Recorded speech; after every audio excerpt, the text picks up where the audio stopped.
Saludo para todos y bienvenidos a Ámbito Jurídico. El día de hoy tenemos un tema súper importante que es el contrato de arrendamiento.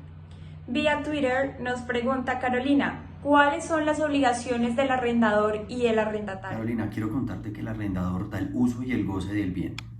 A su vez, el arrendatario paga el canon del arrendamiento y disfruta del mismo. Darío desde la ciudad de Medellín pregunta, ¿puede ser verbal el contrato de arrendamiento? Contestando a la pregunta del señor Darío, la respuesta es sí.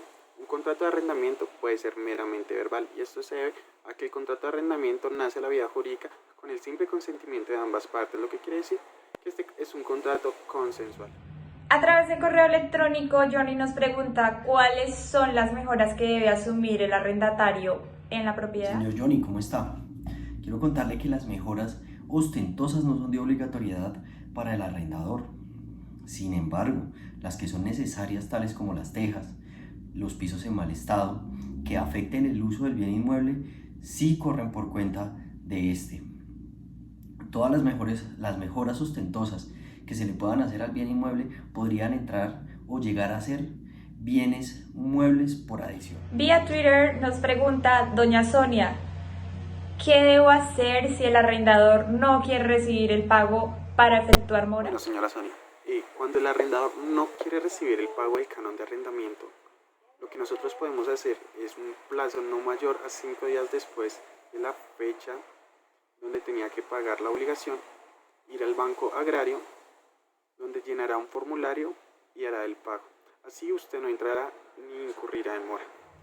El señor Emilio desde la ciudad de Bogotá nos comparte su pregunta por saber cuál es la diferencia que existe entre el deudor y el codeudor. Emilio, es muy sencillo. La diferencia entre fiador y codeudor o un deudor solidario es la siguiente. Arranquemos por el fiador.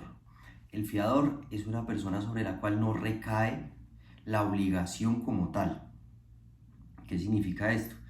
Que en un proceso jurídico primero se tiene que demandar al deudor y posteriormente al fiador si es la necesidad.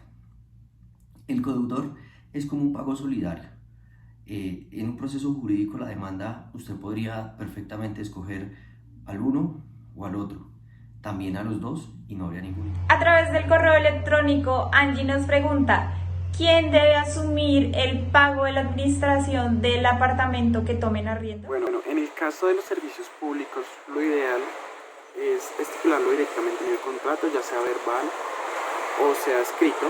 En caso de no haber estipulado la ley 820 del 2003, en el capítulo 3, que son las obligaciones de las partes, nos dice que el responsable del pago de los servicios públicos es el arrendador como tal, el dueño del inmueble. Desde Tunja, Alejandro nos pregunta si es posible que pueda dar en arrendamiento el apartamento que es de sus padres. Alejandro, en Colombia el arrendamiento de cosa ajena está permitido.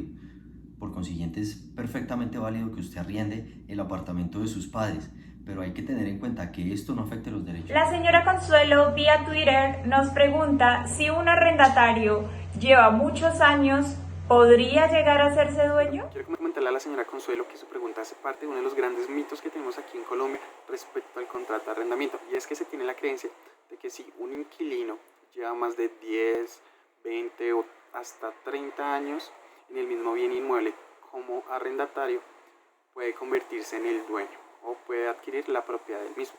Y no hay nada más alejado de la realidad, ya que cuando nosotros arrendamos un bien, se entrega meramente lo que es el uso y el goce de la cosa. Y así el arrendatario o inquilino se convierte en mero tenedor. Para que se pueda convertir en dueño, tiene que tener una serie de características que mientras sea arrendador y reconozca dominio ajeno, no van a pasar. Entonces puede estar totalmente tranquilo, y aquellos colombianos que tenían este mito en su cabeza van a estar tranquilos de que no van a perder el bien. Desde Cali, el señor Bermúdez nos comparte su inquietud por saber cuáles son las cosas que se pueden arrendar. Señor Bermúdez, la respuesta a su pregunta la encontramos en el artículo 1974 del Código Civil, en donde nos expresa que todas las cosas corpóreas o incorpóreas pueden ser arrendadas, siempre y cuando no puedan consumirse en un solo uso. ¿Qué significa esto? Las cosas que son consumibles no pueden ser arrendadas. Por ejemplo, un bien inmueble, usted lo toma en arriendo y no con el primer uso se va a ver agotado el mismo. Tampoco se pueden arrendar las cosas de carácter ilícito y los derechos estrictamente personales. ¿Cuál es el justo precio de un arriendo? En el artículo 1975 del Código Civil establece que es un acuerdo entre las partes, donde determinan el precio, fecha de pago y condiciones del contrato. Es importante aclarar que en vivienda urbana recae la Ley 820 de 2003, en el artículo 18, el cual indica que el precio mensual del arriendo no puede superar el 1% del valor comercial del inmueble. Es importante en este momento también hacer una pequeña aclaración sobre los bienes comerciales, en donde el incremento anual del arriendo no puede ser mayor al IPC del año inmediatamente anterior. ¿Es posible que una persona arriende una habitación del apartamento que tomó en arriendo? Inicialmente el arrendatario no se le entrega la facultad de subarrendar como tal el inmueble. Para que lo pueda subarrendar tiene que tener previa autorización del arrendador como tal.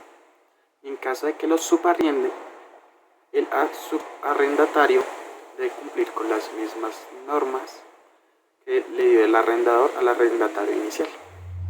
Y para finalizar nuestra ronda de preguntas en la sección de ámbito jurídico del día de hoy, tenemos la pregunta de ¿cuándo se da por finalizado el contrato de arrendamiento? La finalización de un contrato de arrendamiento la encontramos en el Código Civil, en el artículo 2008, que se da en varios casos.